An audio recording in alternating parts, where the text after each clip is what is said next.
नमस्ते, welcome to my channel.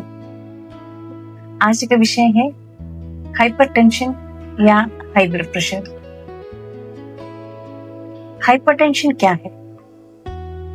जब अपने हृदय शरीर के विभिन्न भागों में रक्त पहुंचा देते हैं, तब जो रक्तवाहियों में एक दबाव पड़ता है, वो जो दबाव है अगर साधारण से ज्यादा होता है, वही प्रक्रिया को अपन हाई ब्लड प्रेशर बोलते हैं।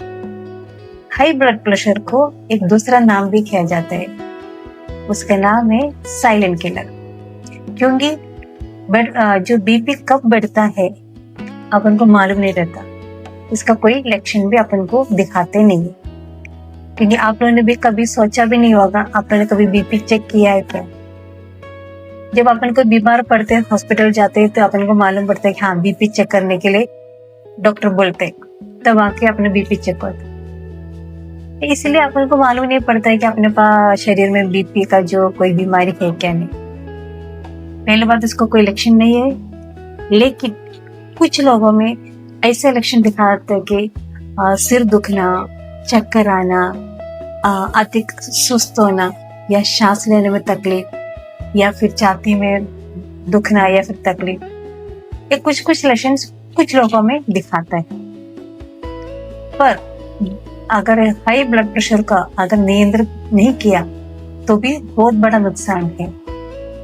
जैसे कि हार्ट अटैक आ सकता है, स्ट्रोक बैठ सकता है, जो किडनियों के जुड़े हुए गंभीर समस्या भी आ सकता है, जो दिखाईपन कम हो सकता है। तो ऐसी चीज भी अपन को इससे नुकसान आ सकता है। तो इसको कैसे अपन कंट्रोल करें? इसको कंट्रोल करने के लिए जो नमक का जो सेवन है आपको कम करना है।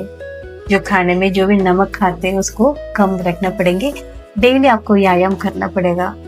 डेली व्यायाम करने से एक लेवल तक अपन को इसको कंट्रोल कर सकता है। ज्यादा स्ट्रेस नहीं लेने का, आपको मेंटली डिस्टर्ब ज्यादा होना नहीं, एकदम रिलैक्स होना है।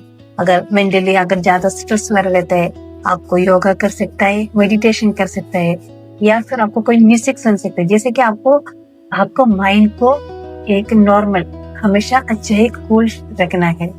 इससे भी अपन को बीपी जो कंट्रोल कर सकता है। अगर ज्यादा आपको वेट है, जो मोटापा है, तो उसको भी आपको कंट्रोल करने से भी अपन को एक लिमिट तक अपन को बीपी कंट्रोल कर सकता है। और ड्रिंक्स नहीं करने का, स्मोकिंग नहीं करने का, ये दोनों चीज अगर आपको हैबिट है तो उससे भी बीपी बढ़ने के ज्यादा चांसेस रहता है। तो आप लोग प्लीज ध्यान रखिए, जो ड्रिंक करते हैं, स्मोकिंग करते हैं, आप लोग प्लीज उसको कंट्रोल करिए धीरे धीरे। और जो भी अगर मान लो अगर आप बीपी का पेशेंट है या आप बीपी की दवाइयाँ खा रहे, तो जो डॉक्टर ने बोला वो दवाई आपको टाइम से खाना है। और उसका पावर आप अपनी मर्जी से कम भी नहीं कर सकते, ज्यादा भी नहीं कर सकते हैं, और अपनी मर्जी से उसको बंद भी नहीं कर सकते। ये चीज का आपको बहुत ध्यान रखना है। अगर जो भी डॉक्टर आपको जो सलाह दी है उसको आपको प्रॉपर तरीके से फॉलो करना है। और बीपी ऐसा कोई डरने वाला कोई बीमारी है नहीं। अगर आप उनको मालूम पड़ गया, उसको अच्छे से अगर संभाल के जो डॉक्टर जैसे बोलते हैं उसको उसी तरह अगर दवाई खा के प्रॉपर लेके गया, तो कोई टेंशन वाली बात नहीं है। और दूसरी बात है कि बीपी अगर अपन को हर बार पॉसिबल नहीं है चेक करना, फिर भी महीने में एक बार तो भी हर कोई बीपी चेक करना चाहिए। क्योंकि इट्स साइलेंट किलर है। मैंने आपको पहले भी बताया, ये जो है साइलेंट किलर है। ये कब आता है, कब अपन को क्या हो जाता है बोल नहीं सकते।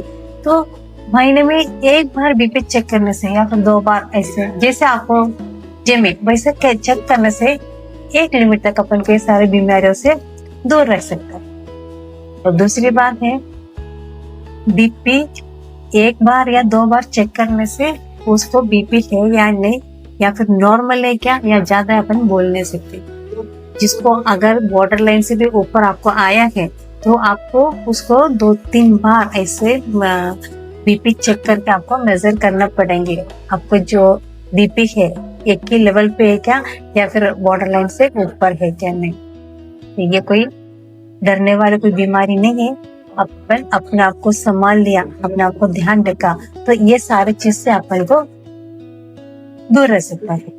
तो आप लोग को ये मेरी वीडियो पसंद आए तो लाइक कीजिए, शेयर कीजिए, सब्सक्राइब कीजिए। अगर आपको डिटेल में अगर चाहिए ये बीपी को लेके, आपको कोई मन में शंका है, डाउट्स है, तो आप मेरे से सवाल भी कर सकते हैं।